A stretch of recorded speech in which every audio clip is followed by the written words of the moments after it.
Hello everybody, today I am going to be reviewing Eraserhead. This film came out in 1977 and it was directed and written by David Lynch. This is Lynch's very first feature-length film, and it is definitely a cult classic, one of the original midnight movies, and he was granted permission by the American Film Institute to make the film. But Lynch, was not that different from how we know him now. He was very ambitious from day one, clearly, and the project grew a lot bigger than they initially intended. And there was some miscommunication, and it took years for this film to be completed, but he did it.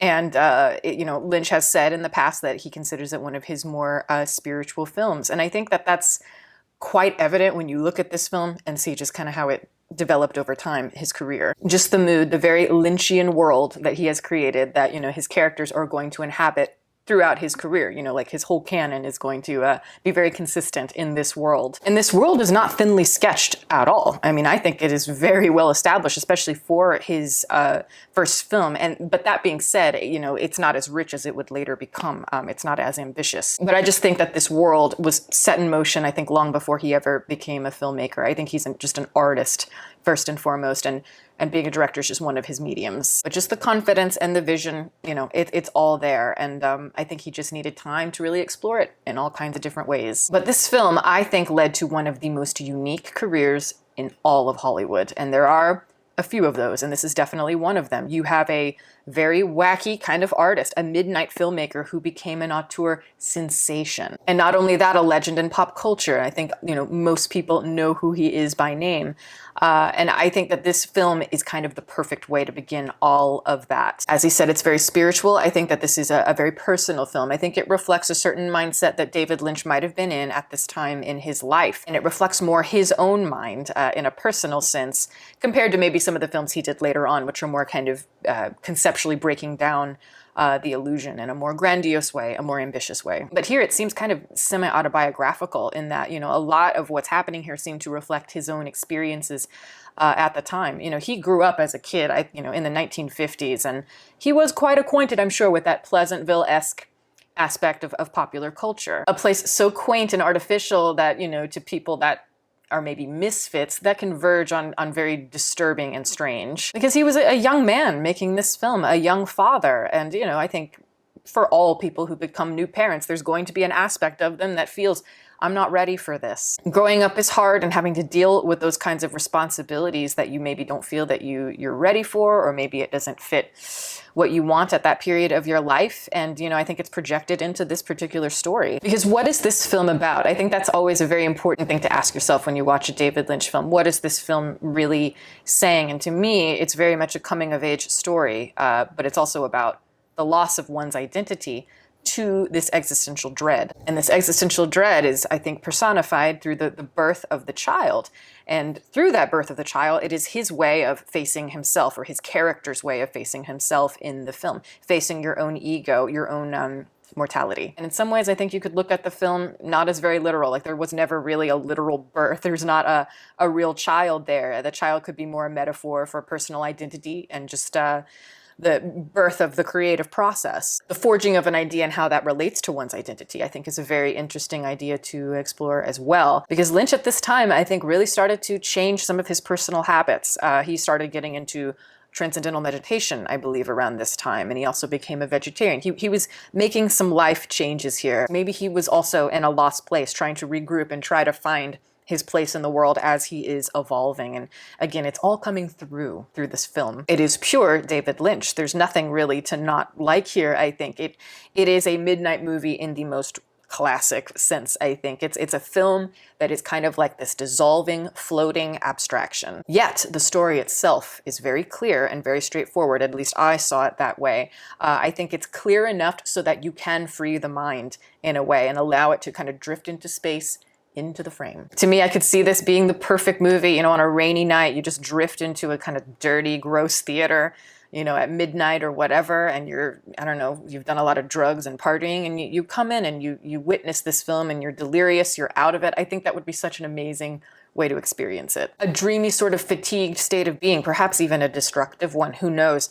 But I do think that that sort of soporific state is where Lynch really lies. I think that's where the genius of Lynch lies, where the shapes are really forming and dispersing. You're not tied down to a lot of things with his films. As I said, you're suspended in this sort of strange place that is very broken from reality. And I think, ironically, the more broken from reality that you are, the more vulnerability you can discover within your own soul. And returning to this film, I had not seen all the way through in many years, and I was surprised by how vulnerable it was. I was surprised by how forward it was in a lot of those symbols. And he's doing all the things that he does so well. You know, sound is a huge part of his films, and I think it's a huge part of Eraserhead for sure, which is interesting because when I think of dreams, obviously David Lynch is always trying to create a sort of dreamy world. But when I dream, I'm more inclined naturally to think about colors and images and feelings, less sound. Rarely do I think about the audibility of things in my dreams, but he does. And it's a curious thing. I don't know why I don't think about those things as much, but here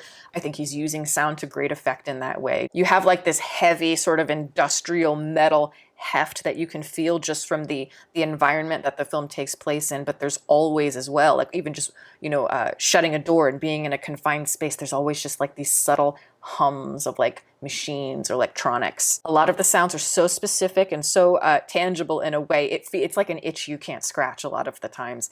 And I love how a lot of times the sound is the focal point of terror in the film. The sound, I think, is part of what drowns out all of the logic in a way. It drowns it into a sort of fog. And it feels like all of these textures are starting to drown out the reality into this, you know, like it's obscure. It's very much in fog. And the film, to me, it's very much like being sucked into an abyss. And if there's one thing I can say about Lynch is like he really just pulls you into his world. But yes, as I said, the confidence to go into those abstract areas, those dreamy, very surreal aspects of the mind, I think is so extraordinary about Lynch. Even if in this film it's maybe a little bit thinner than it would later become. It's maybe less rich than I might see in a film like Mulholland Drive. Just not as conceptual or well-rounded as a film like that, and that's just my opinion. I feel the same way about a movie like Blue Velvet, even Inland Empire, which I think verges on getting lost into the abstract world a little bit too much, but it doesn't, I think, if you really know Lynch. But when I introduce people to Lynch, I usually recommend something like Blue Velvet first, and then I recommend Eraserhead second. I think it's a good starting point. Lynch loves to accentuate just the eccentricity of human behavior, and you know what is deemed normal in pop culture to him seems very strange, and he really likes to bring all of that out in very bombastic ways. But he observes societal conventions as if he is an alien from a different planet, or as if, you know, like when you drop acid or something, suddenly all the things that humans do seem weird, they seem gross, just strange. I like how the blocking is so maybe off or subversive in this movie, and I like how like sounds enter a room, sounds enter a scene before you know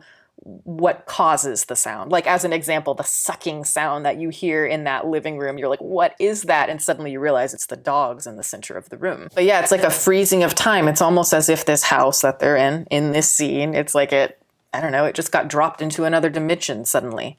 But you don't really realize it immediately. And all of those suburban cliches that you might have known initially, you're disconnected from people and all that you know. And that suddenly causes you to reflect on your identity and what all of it means. And the noises, as different as they are in Lynch films, it's that slow drone, I think, of the weight and the paranoia, because your main character is in a dark place in the film. And that's very important to know. The main character is experiencing a lot of anxiety and a lot of paranoia, perhaps, you know, feeling claustrophobic in this suburban life. And like I said, it's the existential dread of fatherhood and facing oneself. All of these responsibilities that are expected of a man, expected of a father, and, you know, he's having to play this part that he just feels maybe ill-equipped to be in. And there's just a sense of a sinking depression because it's a grim film, and everything from just like the way his wife is rubbing her eyelids and the sound, you feel almost angry and annoyed by the sounds. Like it's a weird resistance to the sound, and yet you're also drawn to it at the same time.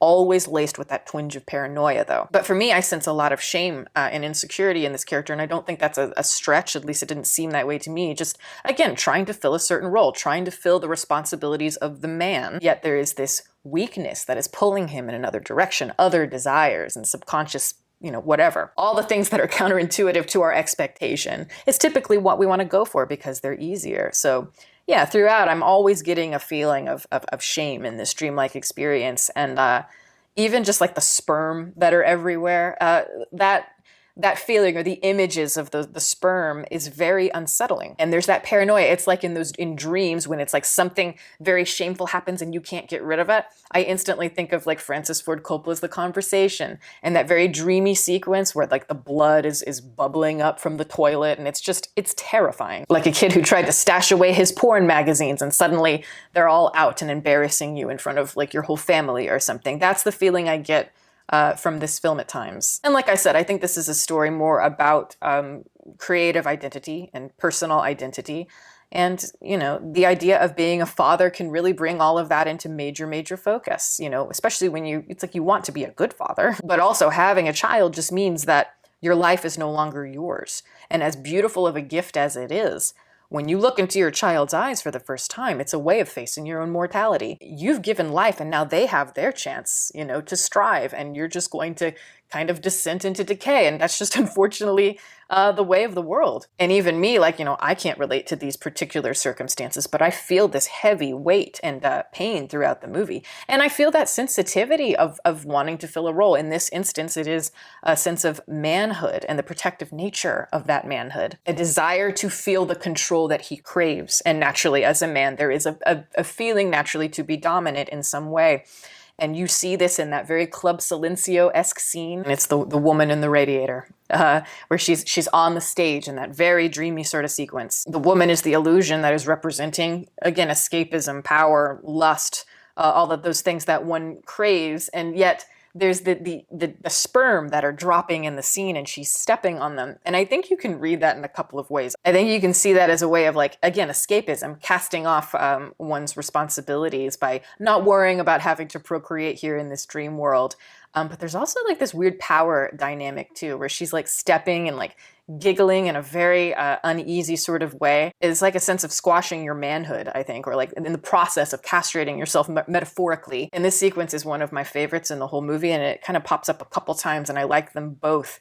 But it is very much studying the illusions of pop culture as a direct pathway, again, to vulnerable desire. And he's only just beginning here. As I said, it's Club Silencio-esque. He will take that much further later in his career in different types of movies and television as well. But this here, especially when she's singing in heaven, everything is fine, I found it devastating. Really, I find it haunting. I find it hypnotic and dark. It almost put me in a trance, which I suppose is kind of the point in a way. But yeah, I mean, like I said, devastating.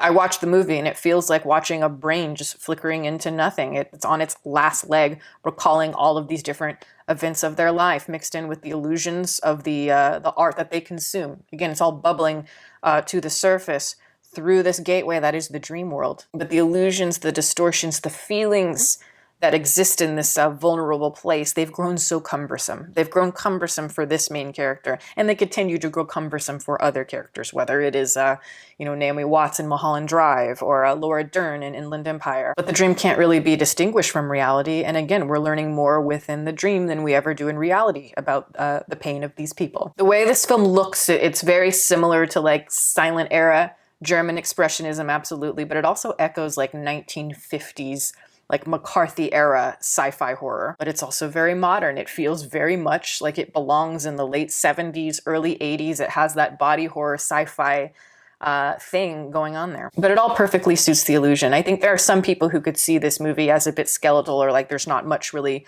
going on, but I think a lot of that, again, exists more in the feelings. It's more like a Rorschach test in effect.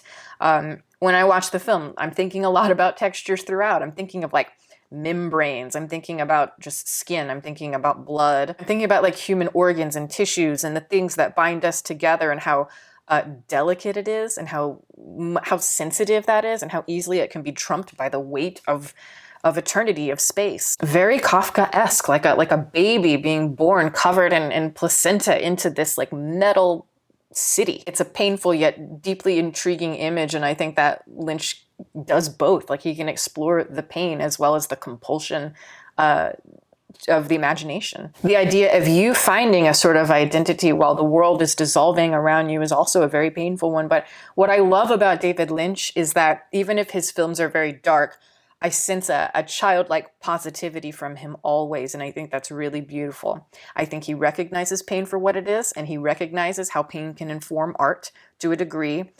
He understands, I should say, the painful desire to create, make art of your pain, but also that compulsion to create is what causes a light to go on, I think, in the mind and in the eyes.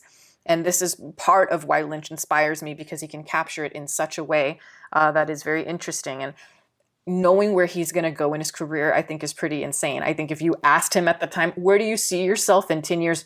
I don't think he ever had any idea that it would go the way it did. And it really haunted me, and perhaps it's because I'm getting older, but I found myself quite affected by it emotionally. And that's a compliment to the film for sure. I also find it to be very funny. Like I said, it's chilling and bizarre, but he always finds time for just wonderful black comedy. And I think that humor is essential to the on-the-edge quality of it. If he didn't have it, it would verge on being one note. But they're ultimately the pain and anything that is disturbing and funny, all of it is going to kind of lead into this puddle and develop into something new entirely. And that's another reason why I find him so interesting, is he can take all of those things and make something new of them that you've never seen. But yeah, I think if you're really into the type of David Lynch movies where he like invites you in a door and says like, come in here, and then he just like shuts the door on you and you're like, okay, I guess I'm just going forward.